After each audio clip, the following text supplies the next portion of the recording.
We are more powerful if we are doing people. He prepared his heart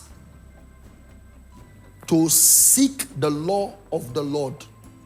Not just the Lord, but the law of the Lord. And the Bible didn't say God here. He said Lord because it's talking government. You know you can be born again and Jesus is not your Lord. It's another matter entirely. How many of you are born again, but God cannot give you instruction on your finances? He's not your Lord. There's a limitation to his instructions. How many of you are born again and while you were praying, the Lord said, I need you to prepare because I'm taking you to Kitwa. The university there is where I want you to be. But there's another university that is the happening one. That's where you want to be.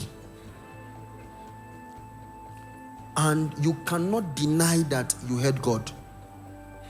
You can't deny it. It was clear you heard. Right? But because he's not Lord, you could wave your way out. He set his heart. So in the community, heart to upholding our core value is key. That's why I brought you here. That when the Bible said Jesus both began to do and to teach. You see, how many of you have heard this issue that Christianity is about the heart? It's a lie. It starts from the heart and it comes out to everything you do. You cannot tell me that you are a Christian, you are wearing bomb short and your cleavages are being seen and you say you are a Christian.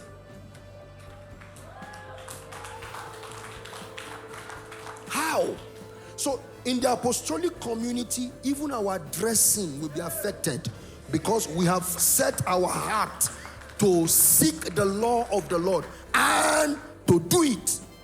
There is doing. It's not just, hey, Christianity is of the heart. You can dress and you put a slit to this place.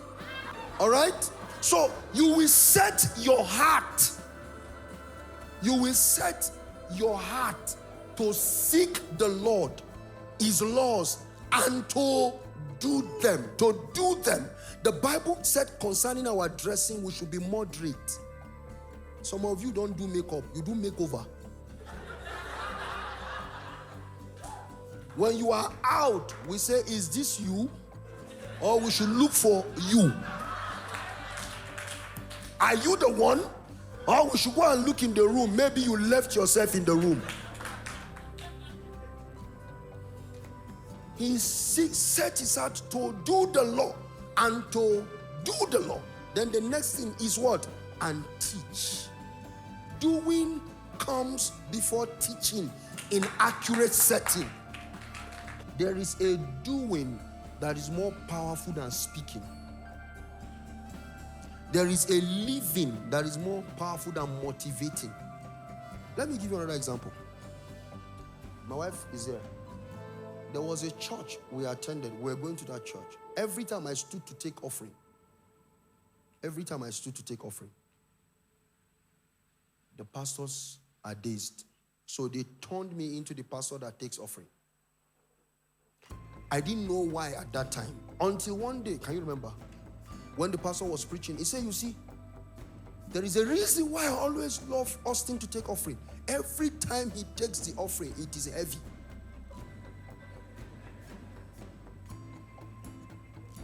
It's simple.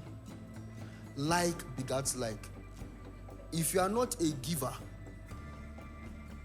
if you are stingy, you cannot do anything about people giving. You can only threaten them. But if giving is your lifestyle and you say, people of God, there's a situation. Men and brethren, join me. We want to move out of this place. And we want to go to our place. You all may be seated there and you don't have the money. But the moment you desire to give, God will open doors. Because the person that is speaking is a carrier of that grace. So it will find expression. When you see a fornicator stand behind the pulpit and preach and teach, you will see members meandering with lust.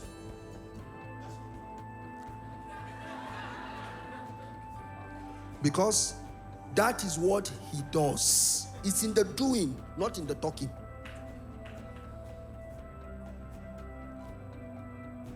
Can you see that the apostolic community therefore has no choice than to uphold the doctrine of Christ? Are you getting it tonight? Than to uphold what? The doctrine of Christ.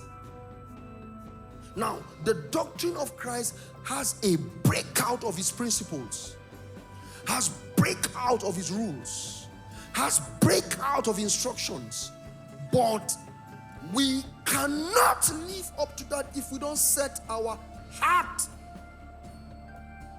to seek the law and to do it. The doctrine of Jesus must affect the way you talk, must affect the way you behave, must affect the way you think.